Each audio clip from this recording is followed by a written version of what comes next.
أعوذ بالله السميع العليم من الشيطان الرجيم. بسم الله الرحمن الرحيم. السلام عليكم ورحمة الله وبركاته. الحمد لله رب العالمين والصلاة والسلام على أشرف المرسلين وعلى آله وصحبه أجمعين. سبحانك لا علم لنا إلا ما علمتنا إنك أنت العليم الحكيم. وقل رب اشرح لي صدري ويسر لي أمري واحلل عقدة من لساني يفقه قولي ولا حول ولا قوة إلا بالله العلي العظيم. Yang dimuliakan Tuan Imam, pegawai masjid, seluruh ahli staf kuasa masjid Sultan Azlan Shah, tuan-tuan dan puan-puan yang dirahmati Allah sekalian. Alhamdulillah pada malam ini kita selesai menunaikan solat fardu maghrib secara berjemaah. Semoga Allah SWT memberikan kita kekuatan kepada kita untuk kita sentiasa hadir ke masjid, memenuhi segala titah perintah yang diberikan oleh Allah SWT kepada kita, sehinggalah kita ni dijemput oleh Allah SWT. Sampai saatnya fa idza jaa ajaluhum la yastakhiruna sa'atan wa la yastaqdimun. Apabila telah sampai ajal mereka, tidak akan terlewat walau satu saat ataupun tercepat walaupun satu saat. Maknanya dia akan datang pada waktu yang tepat. Pada masa itulah yang kita nak bawa ialah segala amalan kita, segala pengorbanan kita, segala infak kita selama tempoh kehidupan kita. Di manakah kita letak hati kita, di manakah kita letak harta yang ada kepada kita, dan di manakah cita-cita kita pada masa kehidupan itu. Itulah yang akan kita bawa apabila kita bertemu dengan Allah Subhanahu Wa Taala.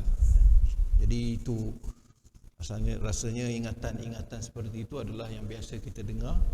Cuma ingatan seperti itu yang masalahnya kepada kita ialah sejauh mana kita telah melaksanakannya dalam bentuk yang paling baik, yang Al-Quran sebut liyabluwakum ayyukum ahsanu amala. Yang kita ni diutuskan di muka bumi ini oleh Allah Subhanahu Wa Taala adalah untuk apa? Untuk Allah menguji kamu. Siapakah daripada kalangan manusia kita ni yang paling baik amalannya, seperti mana yang telah diajarkan oleh Rasulullah sallallahu alaihi wasallam kepada kita. Ahsanu amala ni kita kena tahu apakah amalan yang paling utama. Ada banyak amalan. Kalau kita ingin bersedekah dengan orang yang biasa, dengan anak yatim, jadi kita kena tahu yang manakah yang paling ahsan. Dalam keadaan itu ialah tentulah anak yatim yang dhaif, yang perlukan pembelaan adalah ahsanu amala, ataupun amalan yang paling baik yang akan diterima, lebih pahalanya dia punya ganjarannya daripada Allah Subhanahu Wa Taala. Jadi macam tu ya. Jadi kalau kita nak berzikir, kita berzikir dengan apa yang disebut oleh Allah Subhanahu Wa Taala, diajarkan kepada Rasulullah SAW. Dalam Al-Quran sebut zikir, salah satu zikir tu ialah solat, bukan yang kita baca yang lain-lain tu. Antara yang disebut dalam Al-Quran, sebahagian yang besar dalam makna zikir, Allah sebut aqimis salata li zikri. Dirikanlah sembahyang untuk kamu berzikir ataupun mengingatkan aku. Jadi itu yang disebut oleh Allah Subhanahu Wa Taala. Jadi dia lebih ada zikir-zikir yang banyak lain kan. Zikir yang kita tahu ya, kita baca subhanallah, kita bertasbih, bertahmid, bertakbir kan. Tapi berbanding dengan zikir, kalau baca Al-Quran itu Allah sebut inna nahnu nazzalna dzikra wa inna lahu lahafizun.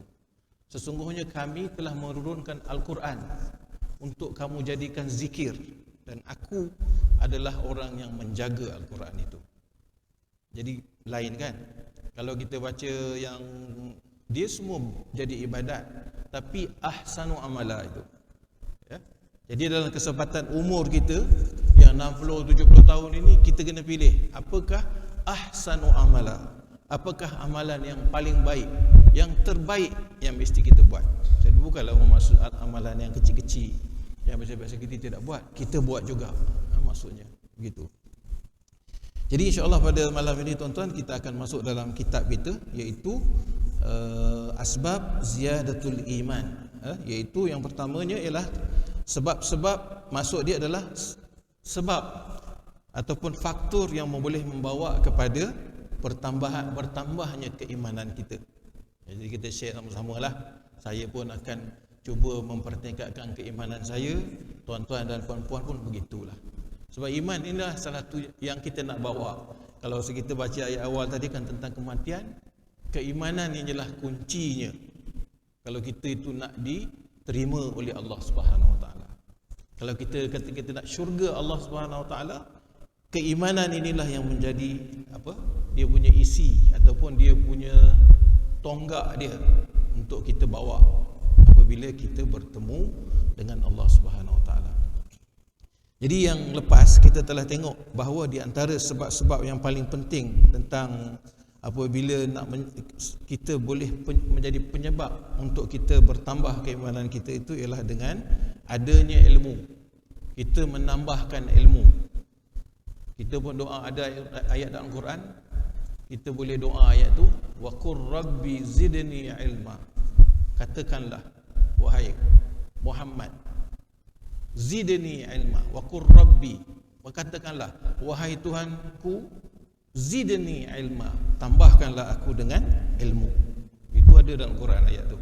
Maksudnya penambahan ilmu tu adalah satu syariat yang besar dalam kehidupan kita sebagai seorang Islam, sebab dia menjadi salah satu penyebab untuk kita bertambah keyakinan kita kepada agama kita, kepada Allah, kepada Islam, kepada Rasul, kepada kitab yang kita tahu tu. Jadi kita tahu benda tu, kita tak tahu faktor. Kita pun kena tahu faktor yang boleh menyebabkan keimanan ataupun keyakinan itu bertambah. Kita dah baca sebahagian hari itu. Sebenarnya yang saya nak sambung sikit ni adalah dia kata, pengarang kita kata, fala yastawi man alima bitafsil ma akhbarahu ar-rasul sallallahu alaihi wasallam mimma yakunu ba'dal mauti minas su'al wal azab wan na'im wa man lam ya'lam bidzalik. Dia kata, pengarang kita kata, maka tidaklah sama ilmu yang kita perolehi secara detail, bitafsil ni dengan detail lah, apa yang telah diajarkan oleh Rasulullah sallallahu alaihi wasallam tentang perkara-perkara yang akan berlaku selepas kematian kita. Antaranya soal, soal dalam kubur tu. Man rabbuka wa man nabiyuka, kan? Jadi antara soal-soal itu yang kalau kita faham, bila kita dah faham benda tu, barulah kita nak cari kat dunia ni. Rupanya nanti dalam kubur ada soal yang akan ditanya oleh malaikat kepada kita.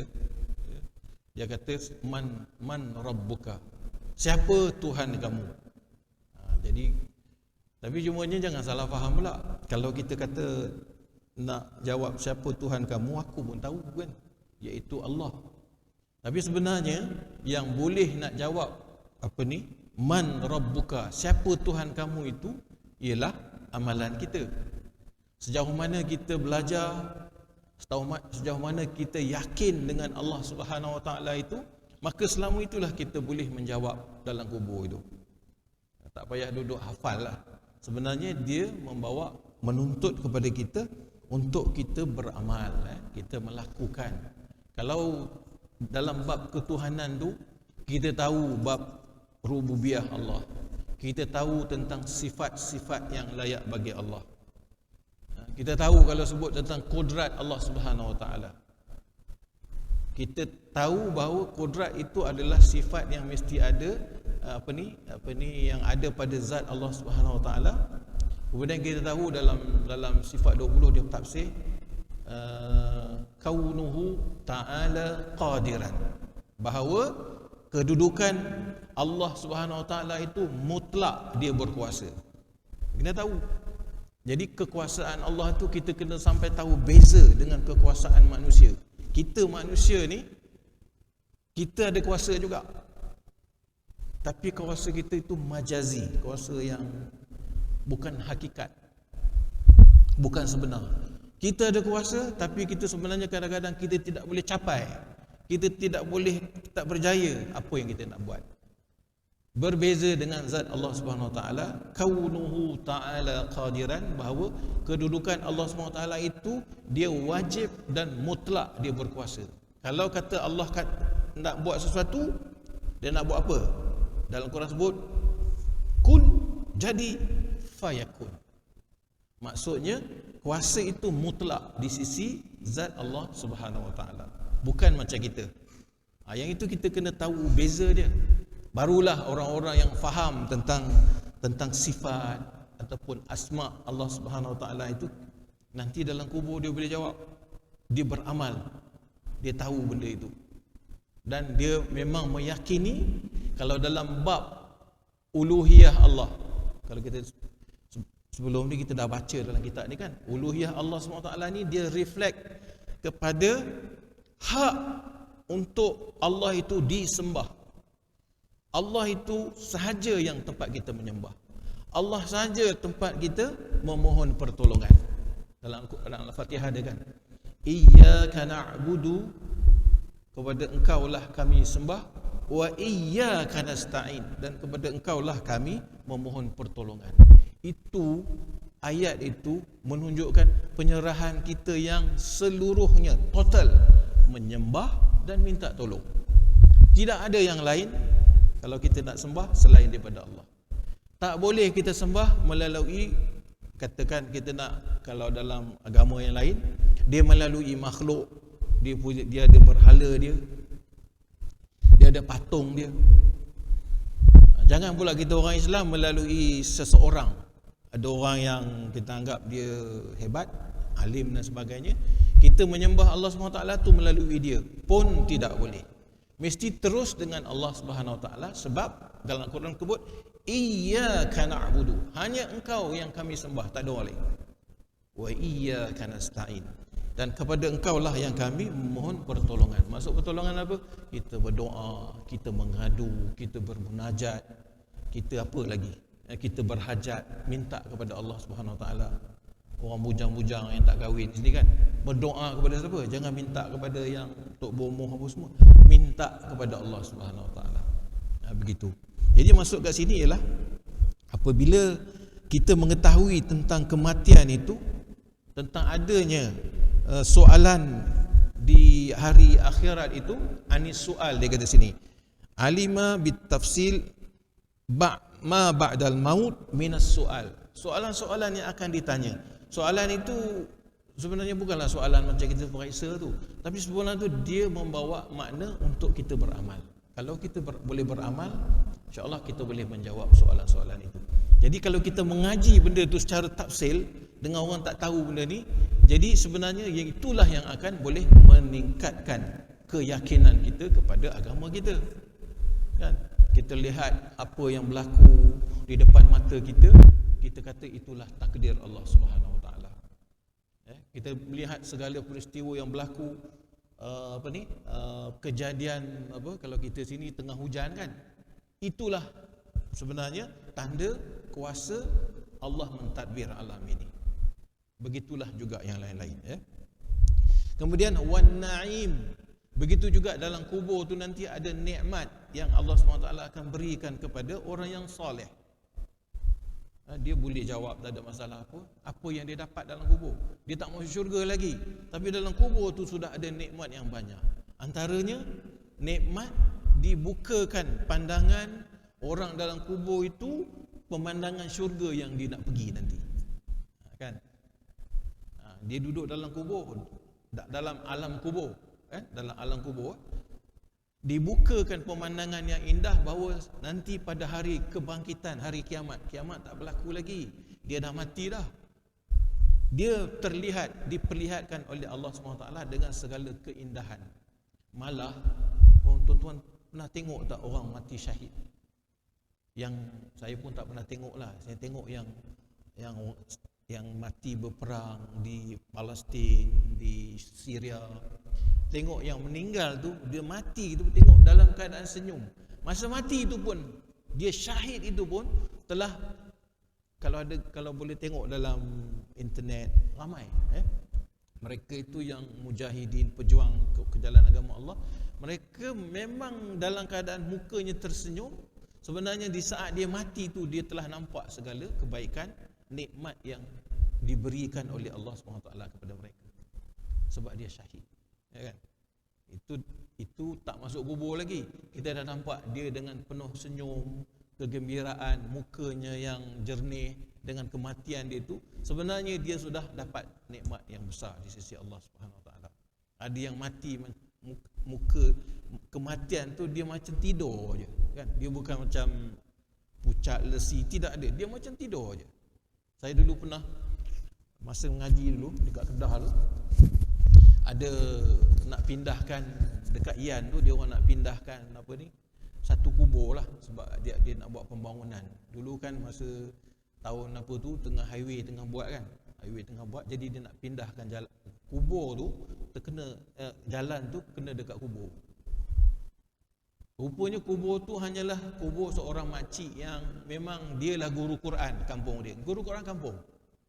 Dah 12 tahun dah dia mati, dia orang alih kan, makcik mengajar Quran kampung aja, bukannya ada apa, tak. Dia orang alihkan kubur dia tu, dia jasad dia makcik tu macam elok. Kain kapan pun tak hancur, 12 tahun takkan tak hancur kan? Tak hancur. Seorang makcik yang hanya duduk di kampung dia, mengajar anak kampung, makcik-makcik kawan-kawan dia orang kampung tu mengaji Al-Quran saja. Tapi memang lamalah kalau ikut anak-anak dia, memang lamalah dia mengajar Al-Quran itu. Tengok Allah beri kepada dia, tanah pun tak nak makan dia, ulat pun tak nak sentuh jasad dia. Kerana apa? Bukanlah dia pergi berjuang jauh ke Palestin ke, tidak. Tapi dia buat benda yang Allah suruh, mengajar Al-Quran, satu benda yang besar, mengajar mukjizat Allah Subhanahu Wa Taala, sehingga ramai anak murid dia boleh baca Al-Quran. Dia macam tu, dia punya jenazah dia yang dah 12 tahun tu, dia dalam keadaan, of course lah adalah tanah-tanah kan, tapi kain kapan itu macam tu juga. Jadi saya masa tu tengah belajar juga kat Kedah tu, kita orang terinspirasi jugalah. Hebat, mengajar Al-Quran saja. Kalau kita ni nak mengajar susah-susah kan, dia mengajar baca Al-Quran saja di kampung itu, dia mendapat kelebihan. Mungkin dia buat dengan hati dia, dengan ikhlas, dia tahu itu adalah suruhan Allah Subhanahu Wa Taala, maka dia mendapat kelebihan yang sebegitu rupa. Jadi begitu juga perbezaan dia kat sini. Kalau dia kata, maka tidaklah akan sama orang yang mengetahui tentang alam kubur itu yang berupa nikmat. Dan satu lagi dia kata di sini azab. Azab pun kita kena tahu juga. Alam kubur pun dia ada azab dia yang kita kena tahu bahawa memang ada azab di alam kubur. Dia bukan lagi azab di neraka, azab di dalam kubur itu. Sebab itu ada doa Rasulullah SAW, Allahumma inni a'udzubika minal hammi wal hazan, wa a'udzubika minal ajzi wal kasal, wa a'udzubika minal jubni wal bukh, wa a'udzubika min ghalabati daini wa qahri rijal. Ada doa untuk dia terselamat daripada azab kubur, kan? Allahumma inni a'udzubika minal kufri wal faqr, Allahumma inni a'udzubika min azabil qabri la ilaha illa anta. Itu dalam surat. Kalau tuan tengok ada doa tu, Allahumma inni a'udzubika minal kufri, ya Allah Tuhanku, aku berlindung daripada menjadi kufur kepadamu, wa a'udzubika min azabil qabri, dan aku berlindung daripada azab kubur. Maknanya doa Rasulullah pun ada memohon untuk tidak dikenakan azab kubur. Maknanya dalam kubur itu ada azab. Tengoklah azab. Ada yang azab tu dia masa nak masuk jenazah tu azab dah, kan? Orang kali kubur tak muat-muat jenazah. Orang panjangkan lagi. Masuk tak muat juga. Itu dah Masya Allah. Akhirnya apa yang orang buat? Masukkanlah sekadar yang boleh. Terlipat ke tak terlipat, terpulanglah. Masa nak masuk tu pun sudah diazab oleh Allah Subhanahu Wa Taala. Itu Jadi bila kita tahu perkara-perkara seperti itu, tentulah dia menjadi inspirasi yang meningkatkan kefahaman kita untuk kita jadi lebih, orang kata, sangat committed dengan agama kita. Sekecil-kecil benda, sekecil-kecil perkara akan menjadi perhitungan dalam kehidupan kita. Macam kita orang lepas solat kan, lepas solat maghrib, ada je solat qabliyah kan? Tapi tak semua orang buat. Kenapa? Sebab dia tak rasa itu bekalan dia. Dia dah, kalau dia rasa kesusahan di alam itu nanti, dia buat kan? Banyak solat benda-benda sunat dalam kehidupan kita yang kita tak buat. Termasuk saya juga tuan-tuan. Kita lalai untuk buat benda tu sebab apa? Sebab kadang-kadang kita tidak merasai kesusahan apabila kita berada di. Betapa banyak ayat dalam Quran dia nyatakan, Allah sebut penyesalan yang berlaku di kalangan orang yang kufur. Ini cerita orang kufur lah. Memohon kepada Allah Subhanahu Wa Taala supaya dikembalikan ke dunia untuk mereka sujud saja, sekali sujud, nak buktikan dia orang tu taat kepada Allah Subhanahu Wa Taala. Tapi pada masa tu tak boleh dah. Zaman di hari kiamat tu memang tak akan balik dah kita akan, orang tu akan duduk dalam kedudukan dia. Kalau neraka lah, sehingga ahli neraka tu ada tanya kepada malaikat cari pada malaikat, aku ingin berjumpa dengan ketua aku yang bawa memimpin aku masa kat dunia dulu. Kenapa? Sebab dialah aku berada di neraka ini. Ada Al-Quran, saya terlupa ayat tu. Memang ada, tuan-tuan boleh cari. Kenapa? Kalau kami dapat, kami nak pijak dia supaya dia jatuh kepada neraka yang paling bawah sekali. Sebab tu nak cari ketua, nak cari kawan, nak cari apa pun, pilihlah orang-orang yang memang baik, orang yang bertakwa kepada Allah Subhanahu Wa Taala, ataupun kawan sekurang-kurangnya dia tidak memusuhi agama Allah Subhanahu Wa Taala. Baik dengan dia kan, kita nak jadi dia rakan kita, nak jadi ketua kepada kita, sekurang-kurangnya dia tidak memusuhi agama Allah Subhanahu Wa Taala. Itu paling kurang lah tu kan. Tapi kalau dah jenis memang memusuhi agama, membenci Islam, membenci segala-galanya, maka itu kita kena jauhi kan. Ini kita nak jaga kehidupan kita nanti di akhirat. Wa man lam ya'lam bidzalik, adapun orang-orang yang tidak mengetahui tentang ilmu-ilmu yang berkaitan dengan soal selepas kematian di kubur itu, maka malanglah nasib mereka. Mereka akan hidup di dunia dalam keadaan, sebab tu kita tengok ramai orang tak pergi masjid. Minta maaf saya kata, orang tak suka datang sembahyang jamaah, orang tak suka cari ilmu, orang tak suka nak infak fi sabilillah. Sebab dia tak rasa bahawa benda dia akan menghadap tu satu. Kalau kita ada rehearsal setiap kita masuk kubur mungkin elok kot. Tapi mana ada rehearsal? Kita akan terus mati dan kita dimasukkan dalam kubur. Sebab itulah tuan-tuan yang dirahmati Allah sekalian, ilmu ini adalah termasuk di antara asbab ziyadatul iman. Faktor ataupun sebab-sebab yang boleh membantu kita untuk mempertingkatkan keimanan. Kita dah beriman dah, saya yakin. Semua kita kata, aku beriman Allah adalah Tuhan yang Esa. Esa segala-galanya. Masalahnya sekarang kita nak tambah keyakinan itu apa? Inilah dengan ilmu.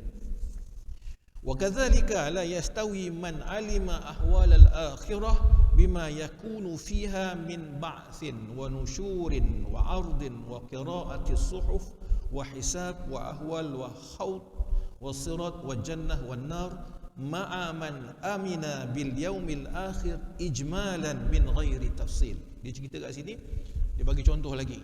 Dia tak puas tentang kemaitan ini. Dia kata begitu juga seseorang itu bila dia mengetahui tentang hari akhirat itu secara detail, sama adanya kebangkitan. Ada orang tak percaya adanya kebangkitan itu. Kan dalam surah yang dalam surah amma yatasaalun anin naba'il azim.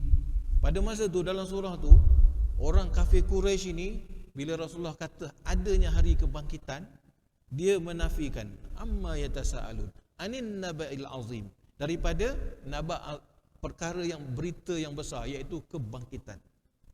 Bukan kata tu, Quraisy tu dulu pun memang menafikan adanya hari kebangkitan. Macam mana dia kata adanya syurga, ada neraka? Macam mana orang dah mati nak bangkit balik? Hai, kita ni dulu, bukankah asal kita tu tak ada? Kan? Kita semua tak ada dulu. Sekarang kita ada. Siapa yang mengadakan kita? Allah. Kan? Dulu kita mana ada? Daripada kecil.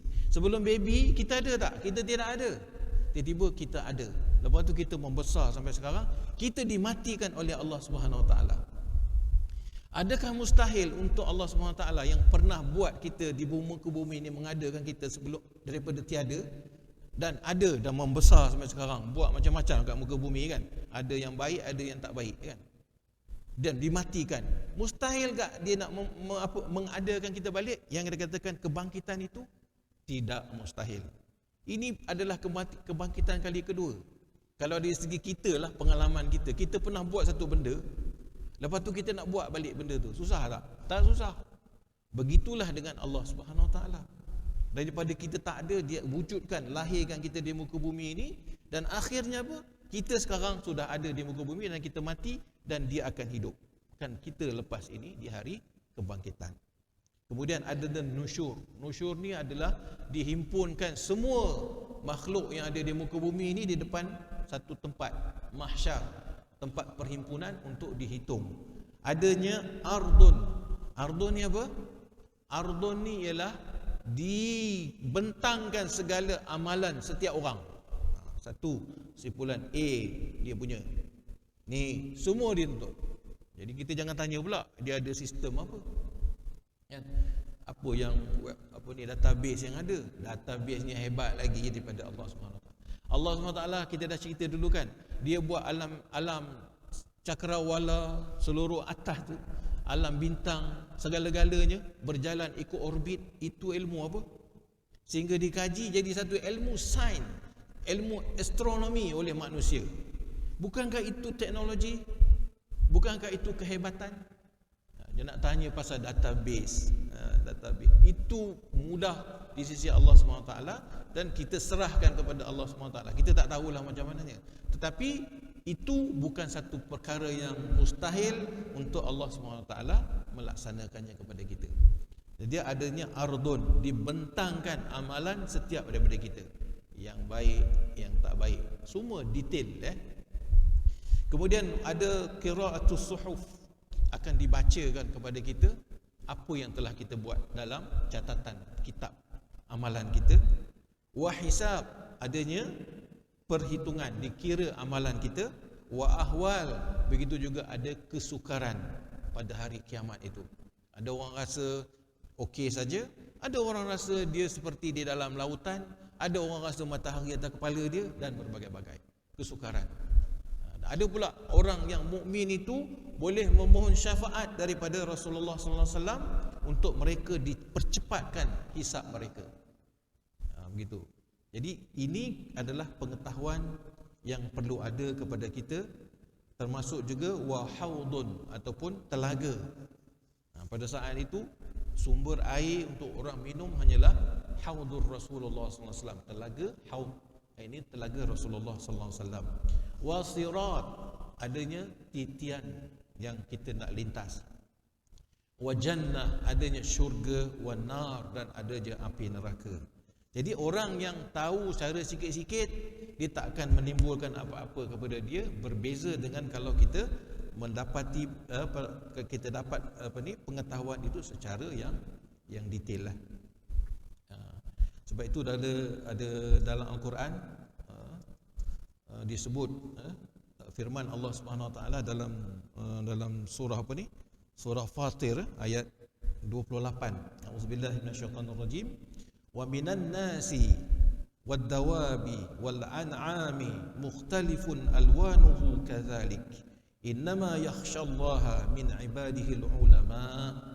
Innallaha azizun hakim. Dia punya ayat nak sakit sini ialah sesungguhnya orang yang boleh lahir rasa ketakutan kepada Allah Subhanahu Wa Taala itu adalah daripada kalangan hamba-Nya yang berilmu. Sebab tajuk kita ilmu kan. Dengan ilmu itulah sebenarnya boleh rasa keinsafan, ketakutan kita kepada, kalau kita tengok dalam syurga, dalam bab apa ni hari kiamat itu adanya apa? Adanya kesusahan ya. Adanya telaga tu ada orang boleh minum, ada orang tak boleh minum. Orang beriman boleh minum, orang yang tidak beriman takkan minum. Akan dihalau oleh malaikat kerana tidak, di dunia dulu mereka minum macam-macam. Bulan Oktober je buat Oktoberfest. Oktoberfest ni kan pesta minum arak. Yang kat Malaysia ni pun orang dah cuba promote, hidupkan adanya, buat iklan lagi. Masuk dalam media sosial, bangga pegang arak. Nak tunjuk bahawa arak itu apa? Dipestakan biar jadi satu kebiasaan orang. Yang itulah nanti tak akan pergi. Nanti di akhirat dia tak akan dapat minum daripada telaga Rasulullah SAW. Dihalau, dihambat oleh para malaikat. Dahaganya kat situ je nak hilangkan, tapi mereka tidak boleh minum itu. Bayangkan tuan-tuan, kalau kita dahaga macam mana kan? Apa akan jadi? Separuh mati kalau kita tidak dapat meminum air. Jadi dikata sini, sesungguhnya orang yang boleh melahirkan rasa ketakutan dia kepada Allah Subhanahu Wa Taala adalah daripada kalangan hamba-Nya yang ada ilmu. Kat sini dia kata ulama ni orang berilmu lah. Kerana itu tuan-tuan dan rahmati Allah sekalian, puan-puan sekalian kan, sebenarnya ilmu ni sangat penting. Sebab dengan itulah saja kita boleh merasai. Macam kita puasa kan. Kenapa kita puasa hati kita lembut? Orang bulan puasa ni, saya rasa saya masih lagi kutip derma masjid. Bulan puasa lah orang paling banyak bagi duit derma, infak fisabilillah. Sebab apa? Bulan puasa lah orang merasai susahnya orang yang tidak ada makanan. Dia dalam puasa dia rasa kesusahan, akhirnya apa? Dia dengan kesusahan itu, kalau nak bagi makan pada orang miskin tu, dia rasa kesusahan itu dan dia menghayati benda itu. Bermaksud dia ada ilmu tentang kesusahan. Dia ada ilmu tentang keperitan hidup. Dia sudah faham bagaimana kalau kita tidak ada makanan. Lalu dia melihat orang yang miskin, kalau ataupun dalam bab infak dan sebagainya, dia dengan rela hati laju je. Bulan puasa memang banyak orang berinfak kerana mereka faham sangat pada masa itu peritnya kalau tidak makan, peritnya kalau tidak minum, tidak ada makanan masa itu kan. Itu maksud kita ada ilmu tentang tu. Itu sangat bagus kan. Tapi kita buat lagi yang lain-lain supaya kita boleh merasai apa ni? Orang kata menjaga hifaz kepada iman kita itu dengan penghayatan yang seperti itu, yang dia punya perkataan yang orang kata conclusion dia adalah ilmu, kefahaman, ilmu dan kefahaman. Jadi orang yang tidak ada ilmu, dia tidak akan lahir rasa ketakutan dia kepada Allah Subhanahu Wa Taala. Minta maaf, memang tak akan rasa. Kita tak rasa. Dalam Al-Quran sebut wa idza tuliyat alaihim ayatuhu zadatuhum imana. Apabila ayat Quran itu dibaca kepada mereka, zadatuhum imana. Kita macam mana? Dia tak rasa. Itu Quran sebut tu. Apabila dibaca ayat Al-Quran itu, maka akan bertambahlah sepatutnya akan bertambahlah keimanan seseorang itu. Sebab itu mungkinlah kita, sebab kita tak tahu makna tuan-tuan, sebab tu kita tak rasa sangat. Sebab bila kita orang Melayu kan. Tapi kalau orang Arab tu, kita tengok kenapa orang Arab boleh menangis pada sembahyang solat kan. Dia tahu apa yang dibaca di dalam Al-Quran itu. Jadi pilihan kita ialah dengan kita mengkaji makna dia, tafsiran, terjemahan dan tafsiran kepada ayat itu. Itu insya-Allah akan menambahkan kita punya keyakinan kita, akan menambahkan kekuatan keimanan kita kepada Allah Subhanahu Wa Taala. Kemudian ada lagi ayat yang lain lah yang sebut kepada kita ni dalam surah Az-Zumar, qul hal yastawil ladzina ya'lamuna wal ladzina la ya'lamun. Allah kata, katakanlah wahai Muhammad, adakah sama orang yang berilmu dan dengan orang yang tidak berilmu? Lalu dijawab ujung, innama yatazakkaru ulul albab. Sesungguhnya orang yang mendapat peringatan ini adalah orang yang dia akal dia tu memang pintar, bijak. Maksudnya apa? Hanya orang yang berilmu yang boleh dapat gelaran ulul albab. Orang yang pintar berfikir, cergas pemikirannya. Kerana apa? Dia tak cergas kalau tak ada ilmu. Dia yang jadi cergas, jadi pintar ini adalah orang yang berilmu. Sebab itu tak sama sebenarnya kedudukan tuan-tuan yang belajar mengaji Al-Quran, mengaji kitab di masjid kita yang memang cukup banyak ni kan, dengan orang yang tidak pernah pun berniat nak mengaji, tak belajar kan. Satu lagi, sikit je lagi tuan-tuan sebelum kita masuk waktu Isyak, iaitu salah satu lagi yang boleh menguatkan keimanan kita ialah pertama tadi al-ilmu, yang keduanya iaitu al-amal, iaitu kita melakukan amalan. Fa innahu bil iktsari minal amal as-salih, iaitu dengan cara kita memperbanyakkan amalan soleh. Amalan soleh banyak kan? Ada kan? Kita ni amalan soleh yang wajib memang kita buat. Itu orang kata tak ada pilihan. Tapi kita banyakkan amalan-amalan yang lain lagi. Contohnya dengan apa? Dengan cara kita memperbanyakkan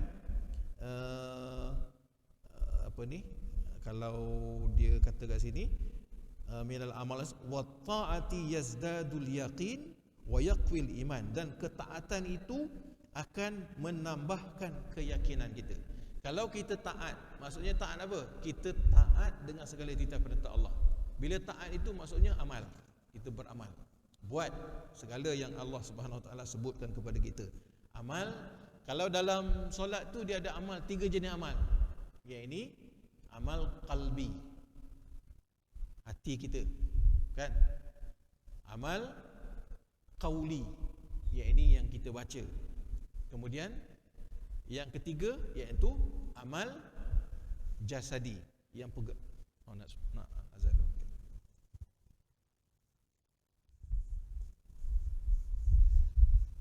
Al-amal iaitu beramal. Fa innahu bil iktsar minal amal as-salih.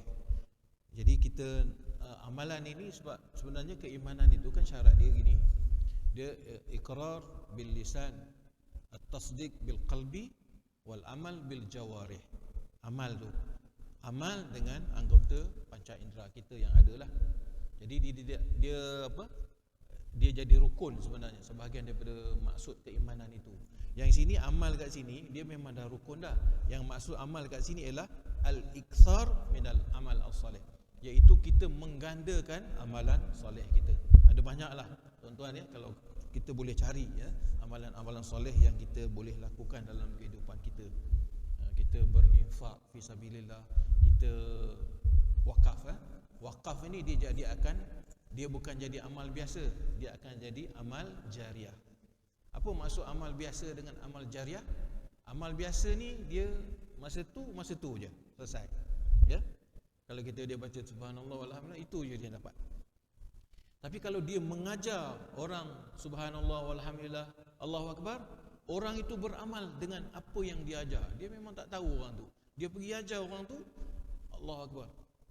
Jadi selama mana orang tu beramal dengan apa yang dia ajar, dia jadi satu amal jariah kepada dia.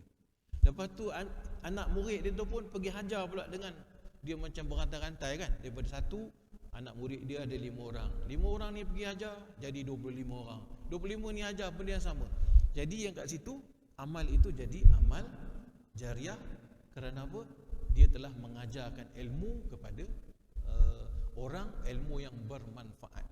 dan berganda-gandalah pahala dia apabila dia mengajar benda itu kepada orang lain. Itu satu bentuk lah. Air liur je dia mengajar, dia dapat pahala kan. Tapi ada juga yang amal yang juga yang jadi amal jariah. Kalau dia contoh dia buat masjid, duit dia satu ni, berapa banyak kos dia belanja. Selama mana masjid ni dipakai, digunakan oleh manusia untuk beribadah kepada Allah, berganda-gandalah amalan. Ada berapa ribu orang masjid kita ni kan. Masjid kita ni ada 3,000, 4,000, 3,000 boleh masuk bawah semua kan. 3,000 setiap masa sembahyang dapat pahala. Orang singgah dia dapat pahala. Hari-hari dia dapat pahala daripada Allah Subhanahu Wa Taala. Itu amal. Jadi dalam konteks kita ni, al-amal yang tentu yang kita nak cari, yang banyak, yang jadi banyak dia punya kekuatan pahala kepada kita daripada Allah Subhanahu Wa Taala ialah dengan amal jariah. Kita perbanyakkan amal-amal seperti itu. Begitu wa ta'atu juga, ketaatan kita melakukan ibadat juga akan menambahkan keyakinan kita kepada Allah Subhanahu Wa Taala. Maknanya taat ni, kita duduk pergi balik masjid kan, kita tak rasa apa. Tapi jangan silap. Sebenarnya kita datang selalu at masjid, kita pergi buat benda-benda ketaatan, sebenarnya keyakinan kita tu bertambah sehari. Buktinya apa? Kita tak tinggal. Dia akan ingat datang hari-hari. Kalau dia kurang, dia mesti dia datang hari-hari, dia lepas tu dia tak datang dah. Tapi dia datang, malah nanti dia ajak pula anak dia datang, ajak isteri dia datang, ajak orang kampung dia datang. Macam tu. Sebab apa? Dia telah menambahkan keyakinan. Wa yaqwil iman, dan juga menguatkan iman. Wa bil iqlal minal amal, yang ini mengurangkan amal, wal ighraq fi syahawat, tenggelam dalam tuntutan syahwat, wal ma'asi, dan juga perkara maksiat, yudhaful iman, akan melemahkan keimanan kita. Jadi benda-benda seperti ini dia bermula dengan kita kurang beramal. Bila kita elok-elok kita pergi masjid, kita malah kat rumah sembahyang. Dia dah kurang dari segi tu kan. Kurang. Lepas tu kat rumah dia duduk seorang kan. Dia tengok TV pun bagus, bola dia nanti Piala Dunia apa semua kan. Dia pun berjaga malam tengok bola, lepas tu lepas semua lepas kan. Jadi sehingga dia ni benda tak elok ni macam tu lah. Dia bermula dengan sedikit je. Jadi kalau kita mula dengan sedikit dan kita tak tukar cepat-cepat, dia lama-lama jadi peringkat dia begitu kan. Mula-mula dia kalau pengarang kita kata kat sini, dia kata waqad yasilu al-had bi ba'din nas. Orang yang mula-mula ni asal dia kurangkan amalan dia, kadang-kadang dia boleh sampai satu peringkat, iaitu dia menjadi orang yang terbalik, melakukan banyak maksiat pula kehidupan dia. Dia buat maksiat, kemudian daripada maksiat itu dia berkembang lagi kepada ingkar kepada segala titah perintah Allah SWT. Mungkin tak ramai tapi ada begitu. Lepas tu peringkat lepas dia ingkar itu, dia panggil satu peringkat lain, nama dia al-istihlal. Al-istihlal ini dia sampai peringkat mengharam, benda haram tu jadi halal pada dia. Kan? Jadi kebiasaan, normalisasi. Macam saya belajar dulu kan dekat negara Arab kan. Sekarang tak lah kot. Kan? Nak masuk airport kena bayar. Lepas tu angkat beg pergi kat taksi tu pun kita pakai dia punya troli, bayar. Padahal troli tu airport punya kan. Semua berbayar. Nak dapat cok terbayar, semua bayar. Maknanya rasuah. Dia dah jadi normalisasi dalam rasuah dalam kehidupan.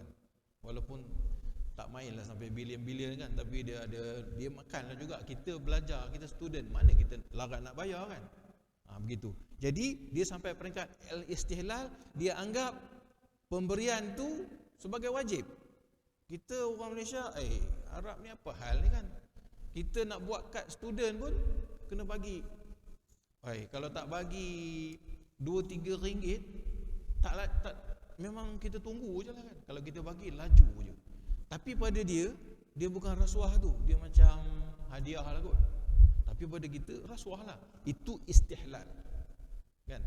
Dia orang kata dia macam benda haram tiba-tiba jadi kebiasaan dan dia macam halal.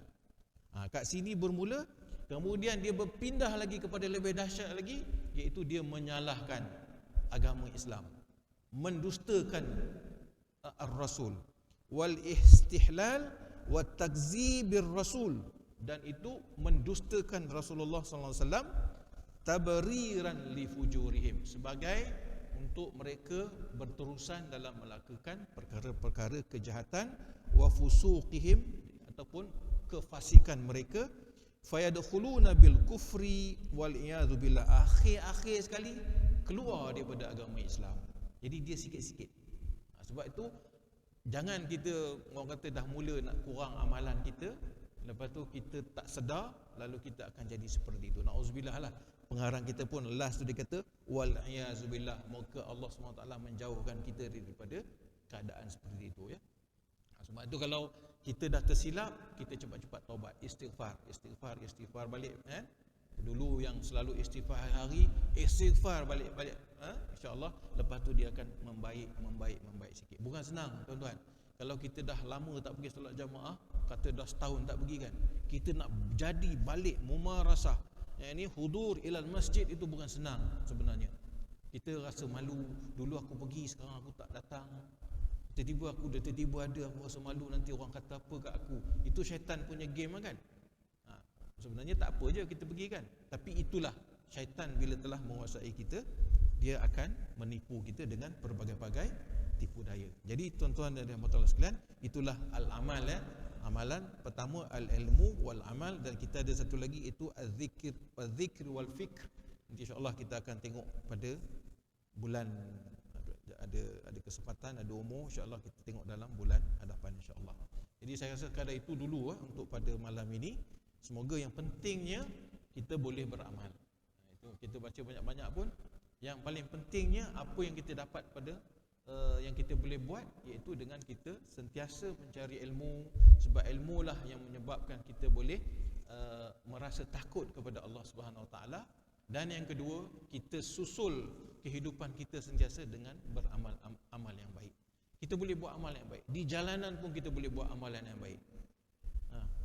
Kita boleh bagi orang laluan, dia bagi isyarat dia nak masuk, kita bagi. Itu adalah amalan. Jangan kita pula orang bagi isyarat, dia mungkin tersalah, ataupun memang PL dia suka macam tu. Tak apalah. Memang suka potong-potong queue ni kan. Tak apalah, kita pun bagilah sebab dia nak masuk kat jalan itu. Itu dah jadi amalan soleh kepada kita sebenarnya.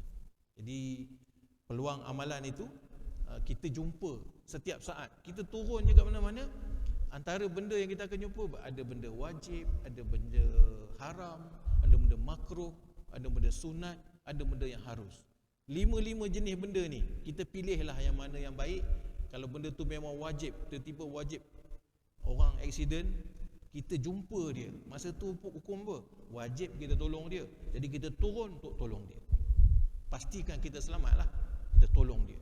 Jadi kita akan jumpa benda dalam kehidupan kita, pilih yang wajib itu, pilih yang sunat.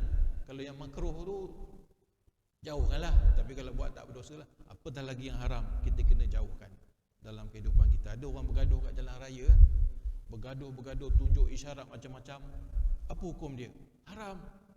Ada orang dalam internet duduk kata macam-macam, tulis ikut suka. Tambah sekarang nak pilihan raya, kata ni kan. Sebenarnya hukum kita, haram kita kat darat ni, dengan kita buat benda tak baik dalam internet, hukum dia sama. Berbohong di darat ni, di tanah ni, dengan berbohong di internet, hukum dia tetap dosa besar. Kita curi duit orang kat sini kan, ada orang curi duit dan jadi scammer dalam internet, sampai kita curi, kita pun tak kenal siapa curi. Itu pun dosa besar juga kerana mencuri. Sama aja. Jadi berhati-hatilah dalam kehidupan kita. Memang kita tak boleh lari daripada ketetapan yang Allah SWT telah berikan kepada kita. Semuanya adalah untuk jaga kita, untuk jaga orang yang baik, untuk jalan. Allah dah tunjuk dah jalan kita nak pergi sampai keredaan dia di syurga, dia memang ada. Jadi jangan pilih jalan selain itu yang telah ditunjuk oleh Rasulullah sallallahu alaihi wasallam. Jadi sekadar itu tuan-tuan, dah lewat dah ni. Jadi saya mohon maaf kalau ada kesilapan dari segi bahasa kekasaran bahasa saya. Kalau kesilapan apa yang saya sampaikan itu, boleh perbetulkan saya. Jadi sekian dulu untuk malam ini. Semoga Allah SWT bimbingan dan hidayahnya kepada kita sentiasa. A'udzubillahi minasyaitonirrajim. Bismillahirrahmanirrahim. Alhamdulillahirabbil alamin wassalatu wassalamu ala asyrafil mursalin wa ala alihi washabbihi ajma'in. Ya Rabbana lakal hamdu kama yanbaghi li jalali wajhika wa 'azimi sultanik. Allahumma a'inna ala dzikrika wa syukrika wa husni ibadatik. Rabbi adkhilna mudkhala sidqin wa akhrijna mukhraja sidq waj'alna min ladunka sultanan nasira. ربنا آتنا في الدنيا حسنة وفي الآخرة حسنة وقنا عذاب النار والحمد لله رب العالمين. السلام عليكم ورحمة الله وبركاته.